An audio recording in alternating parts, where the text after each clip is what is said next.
Hmm. Hmm.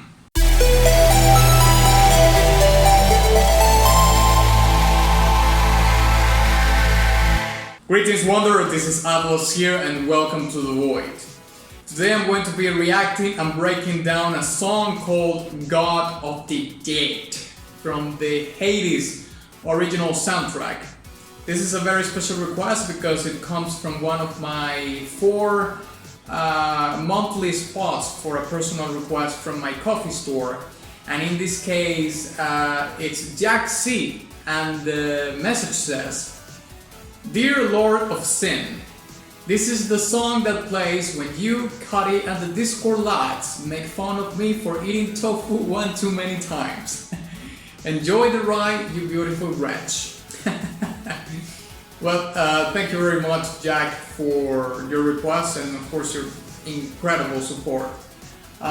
He's talking about some of the inside jokes that we have on the Discord, and I'm gonna take advantage of this to invite you to join my Discord, and you can find a link to it in the description of this video. We have all sorts of interest channels like gaming, anime, music, general music channel. Also, we do sometimes listening sessions. We have a weekly viewing nights where we watch anime films or other or anime series, so on and so forth. And we are about to start a weekly art stream hosted by our official art ambassador. So you don't want to miss that out. Join my Discord. The link is going to be again in the description of this video. HADES.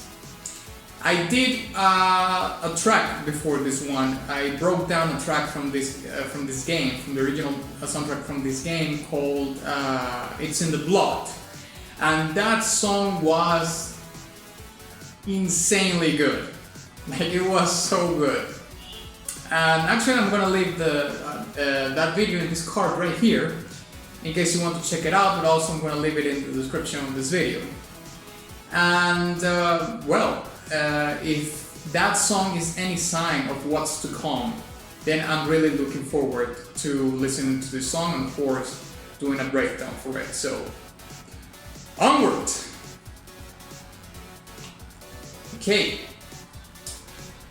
God of the Decay from HADES original soundtrack. Boom.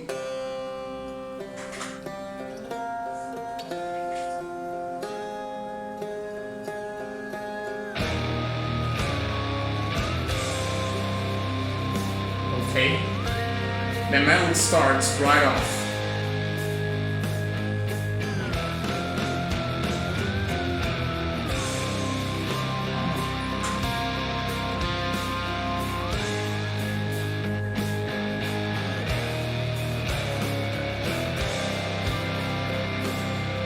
That's a nice counterpoint.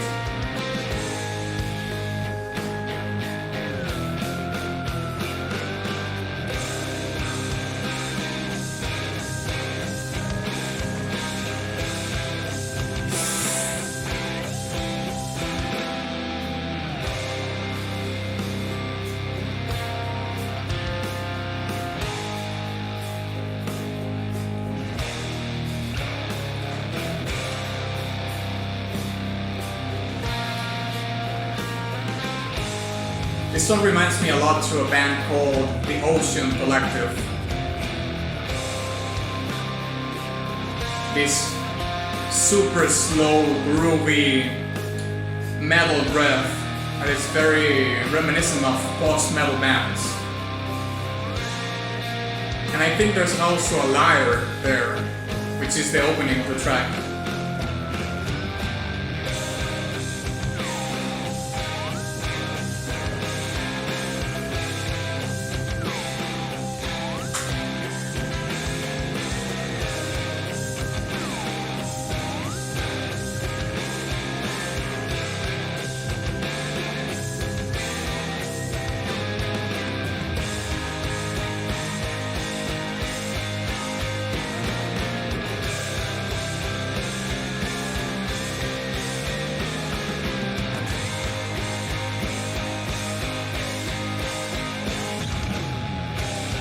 I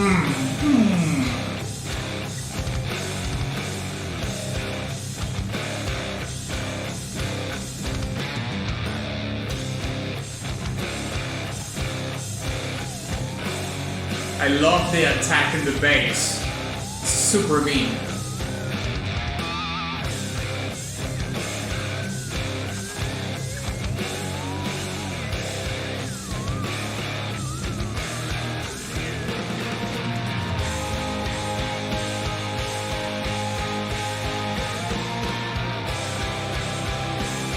This riff is so good.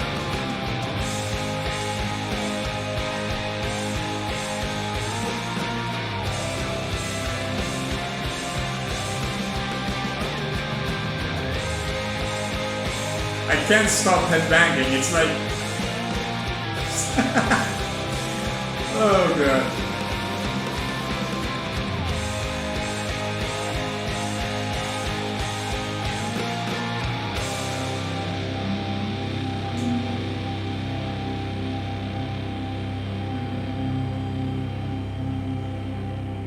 Space created.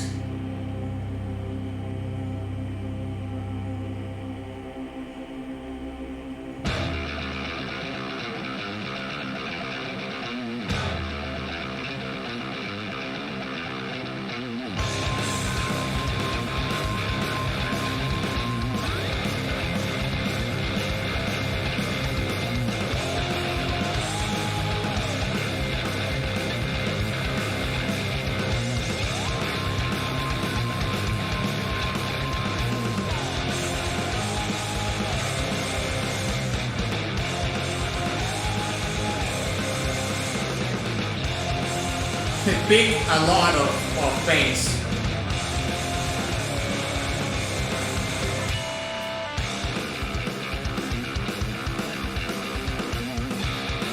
It went full hardcore punk mode.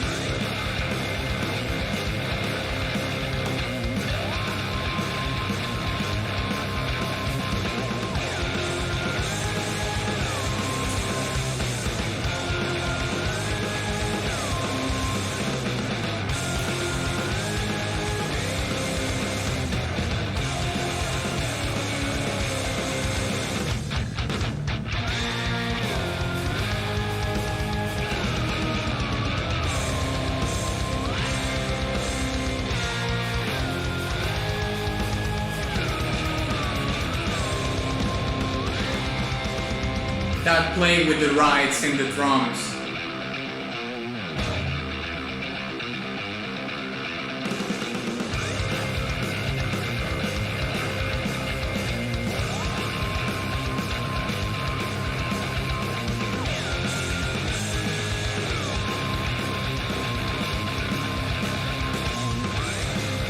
I think there's a track in Doom, the first Doom game, or Doom 2 that has a similar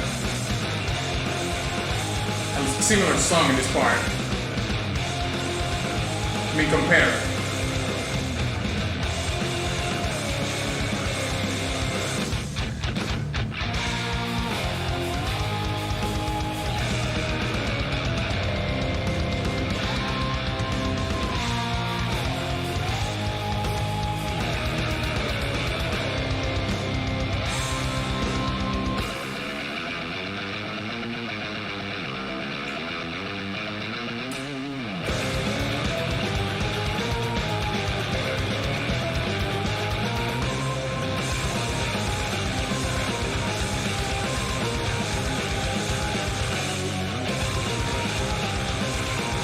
Now this part sounds like System of a Down a little better.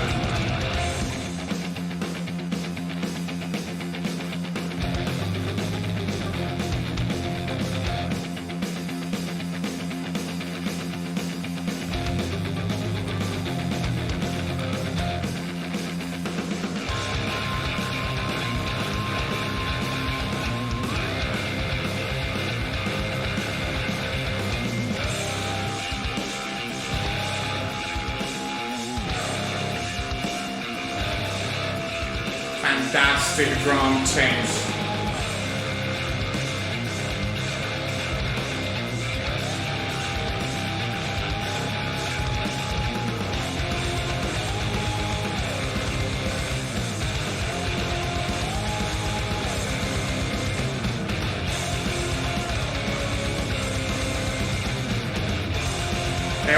I saw that part.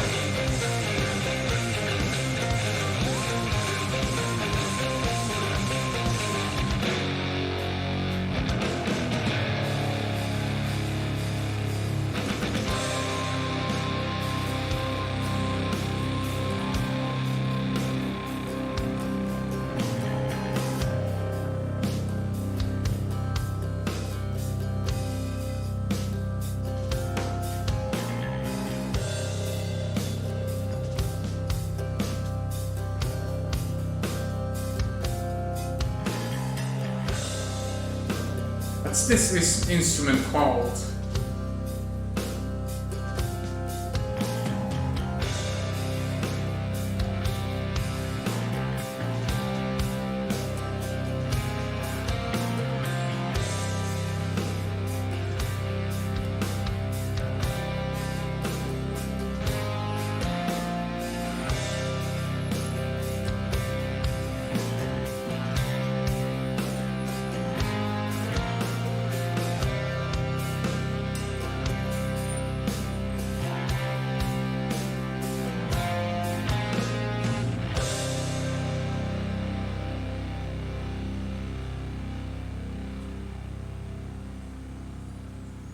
The saturation and the distortion is... Oof. Here we have it, yeah. Oh yeah! This song, you know, pulls the metal, the pedal to the metal, for sure. And I couldn't think of a better genre to describe the God of the Dead. So I think we're going to be talking mainly about, you know, the dissection I see or hear in the song in terms of the different parts that you hear. I think that the song is divided in two, basically. We're going to be talking about the guitars, the bass, some of the drum arrangements that are there, but also the genres that are involved and how that can contribute to the premise and the storytelling that the God of the Dead deserves. So let's break it down.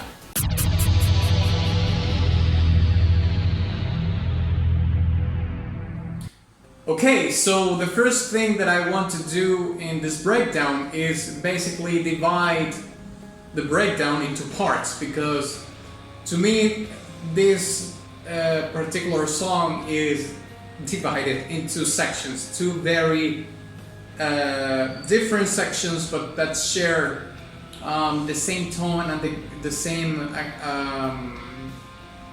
energy to some degree, yeah. Because of course all the song is metal, all the song has this distorted, you know, really saturated guitars, but the two parts are played, or the composition that is involved in it is very different from each other. So what that does is very especially for a song that lasts 9 minutes, is that it gives balance to the song. You know, you have a part that is really slow and really groovy, and another part that is fairly fast and, you know, high energy, and well, of course that is like a complete opposite to what you were hearing before. So let's start by talking about the first part of the song, okay? First part of the song starts with this very exotic instrument. I'm not really sure if it's a lyre. It's kind of hard to identify these stringed Middle Eastern you know, instruments. Although if you're talking about like Greek lyre, it wouldn't be considered necessarily like a Middle Eastern instrument, but you know what I mean. It might be that, and of course that using this sort of exotic instruments are going to set you very much in the stage of the world of Hades, and these mythological, really ancient world, right? And when the metal starts, It's basically you know, a drum pattern and a guitar riff that is very slow, very groovy, super punishing, super heavy. I did mention that you know, the first part of the song is very reminiscent of some post-metal bands that I really like. For example, I did mention the Ocean Collective is one of them. I think they're a Swedish post-metal band. I could say probably Cult of Luna, also very good reference to throw in there. Callisto maybe. You know, there's a ton of really good post-metal bands, but apologies. Those are the ones that I'm going to throw out there because those are the ones that I feel are maybe even an influence for this song, because I mean, I find very difficult that the composer of this track, which is Darren Korb, is it? I can't remember. Yes, Darren Korb. Yes. I find it difficult for him to come up with this without having like something that inspired him to do it. You know what I mean?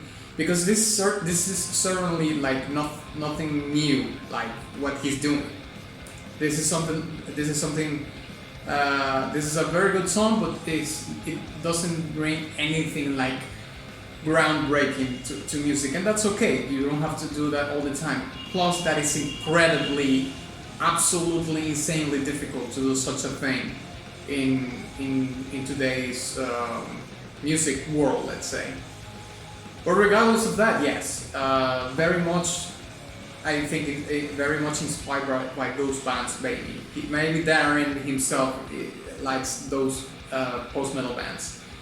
There's also an element of doom metal, and you know, doom metal is more reminiscent of bands like Black Sabbath, which is like a very big reference to the birth of heavy metal. But if you listen to Black Sabbath music, you know, it's also very slow and very heavy, and has these very long power chords with these wide vibratos, and the wide vibratos at the end of some of the riffs that we hear in the first part of the song is what actually makes the track at the first half not only have those post-metal that very big post-metal influence, but also those wide vibratos that you hear gives it like a brushes, you know, of doom metal here and there. Also, you know, there's some embellishments at the end of the riffs that are either chromatic or pentatonic, which also contributes to the doom metal premise, because that's something that Black Sabbath does a lot.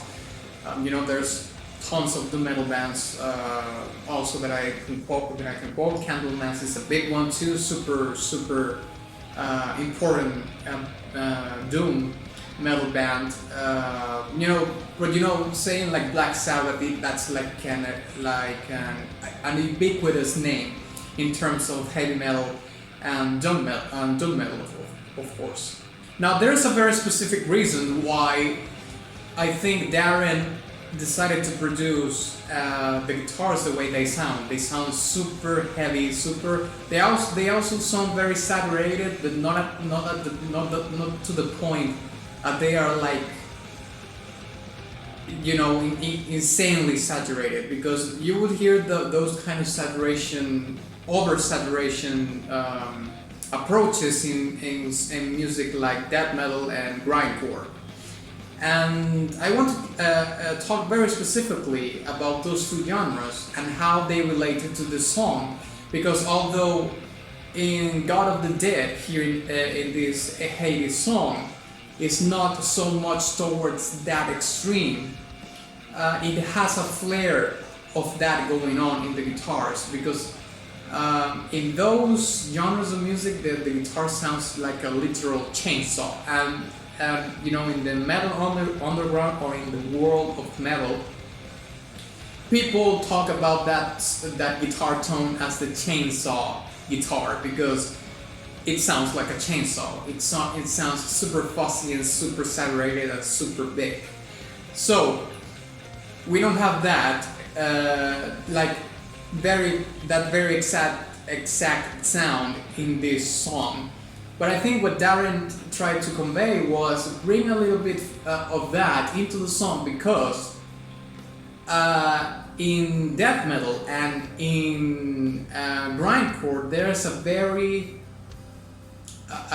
common let's say trope. Let's say it's almost like a classical trope of death metal and grindcore, and it's death. And well, you could very well say like, well, it's called death metal, it's like a given, right? But the reason is because, you know, when death metal happened, like the first bands that came, that one was called Possessed, which had a track called death metal, and another band was called literally Dead. And these two bands were very specifically Dead. In its first album was very inspired by these horror films of the 80s, you know, about zombies and gore, and you know, all these B movies that are about gore and zombies and so on and so forth. But they try to infuse the sound of the music with decay and a rotting sound. So of course we are talking about the God of the Dead, and taking that into consideration, you can hear a little bit in the production of the guitars that you can hear that decay and that rotting sound imbued into the guitar tone. But not only that, remember that the first part of the song is slow and heavy. So when you think about Dead, you think about not only the end of a life, but also the start of a process in which your body starts to deteriorate, to decompose, to decay.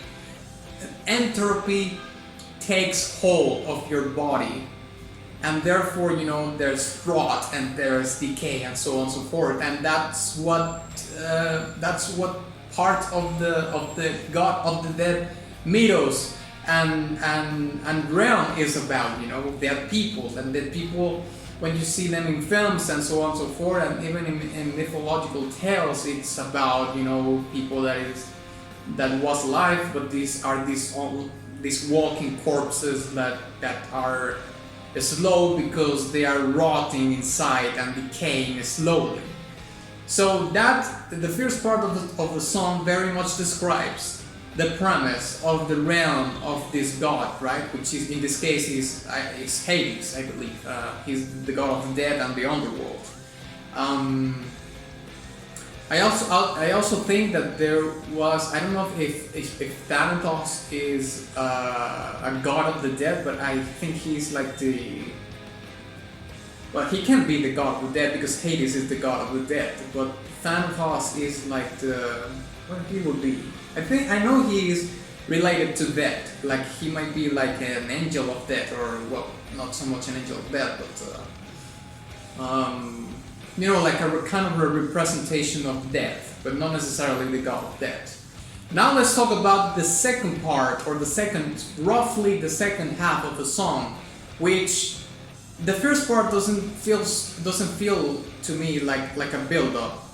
Maybe to some degree. I'm not going so far to say that it's not a build-up, but I don't think that's its primary purpose, because, you know, the song changes so drastically into the other part, and this leads me to ask myself, like, where does this take place? Because the first part of the song sounds to me like you're entering, like your character is entering the actual realm of the dead, you know, the underworld, and you're starting to see all the rotting corpses walking, you know, aimlessly, maybe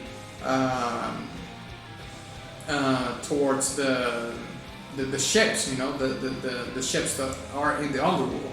So it's like the presentation of this massive underworld that you're not familiar with, but you're there and you start seeing all these dead people, basically, you know, all these corpses decaying and entropy taking a hold of them. But that would be like the second, like the first part. But the second half, it's so much different in so many ways. Of course, similar in some ways too, but very different in terms of the pacing of the song. The tempo is higher. The riffs are, of course, faster. The drums have way more different parts, you know, many different arrangements. So certainly the second part has the most compositional arrangements, if you will, because there's a lot of variation that's going on the drums and in the guitars, especially if you compare it, of course, to the first part of the track. But I don't know if that's like the transition in the game where you actually meet the god of the dead, you know, Hades or something like that, and you fight him or something, because that part would sounds like it would be more towards like a boss battle or something like that, or a place in the game where you are actually perilled.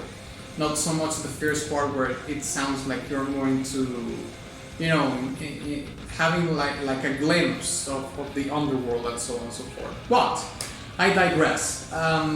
The second half of the song, roughly the second half, yes, it has like this hardcore punk, heavy metal,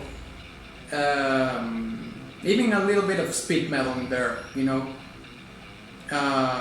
all over it. Like that's the whole second part. It's faster, it's meaner. Now, some of the key elements that I hear in the second part, which gives this hardcore punk feel, is not only the downstroke played power chords, but also the drum parts. You know, the drum parts are screaming punk, hardcore punk all over it. You know, it's almost like a D beat. It's almost like a D beat. I don't think it's a D beat per se, but it's almost like a D beat, which is, you know, like a beat that is very much used in punk and hardcore and grindcore too, and well, all sorts of metal and punk and hardcore, I would say. Yeah. And there's also a little bit of heavy metal there, because you can also hear the chromatic, some chromatic chord progressions in there. So that gives it like the heavy metal touch to it, a little bit of the wider vibratos too. I did mention that some parts sounded like a little bit of a System of a Down, and it makes sense because System of a Down being an Armenian band, they decided to add these Middle Eastern influences into their music, which is something that we hear also in this track. But there's something that I very specifically mentioned about a Doom track. It's either from the first game or the second game. I'm going to put it right here to make the comparison.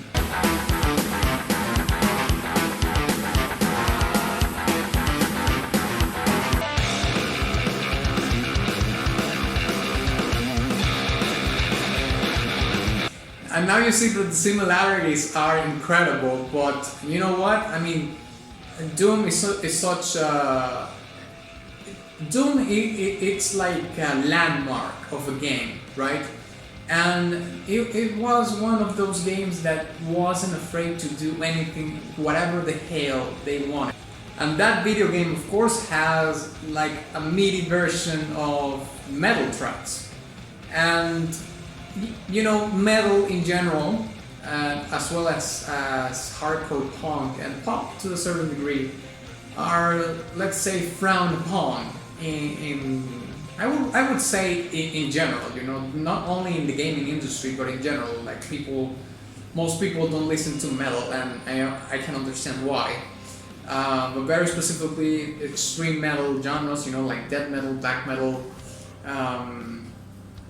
grindcore, not necessarily a metal genre. It's more towards the punk, hardcore thing, but certainly has a degree of death metal in it.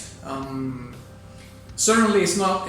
I would agree that it's not the cup of tea of many people. So of course, I'm gonna make a little segue here, and of course, metal is not going to be like the first choice for a game director or something like that to include in the game, because I understand that people is not like, very few people is very into those kind of genres of music because they're very abrasive and very aggressive. But in this particular case, Hades, Darren decided to take the risk and do it that way, and it paid off completely. So yeah, and a segue ended about the Doom thing, but of course you can hear the similarities in between the two tracks. Now finally, I would like to make a couple of remarks in terms of generality, you know. There's like a synth lead that you hear that do some melodies that actually follow sometimes the chord progressions that are very reminiscent of things that you will hear in horror punk bands and bands like occult rock too, which is a synth lead that you will hear like in these very cheesy horror movies, you know, where it's ghosts and, you know, these kind of things, so ooh, spooky and so on and so forth. That are also very inspired by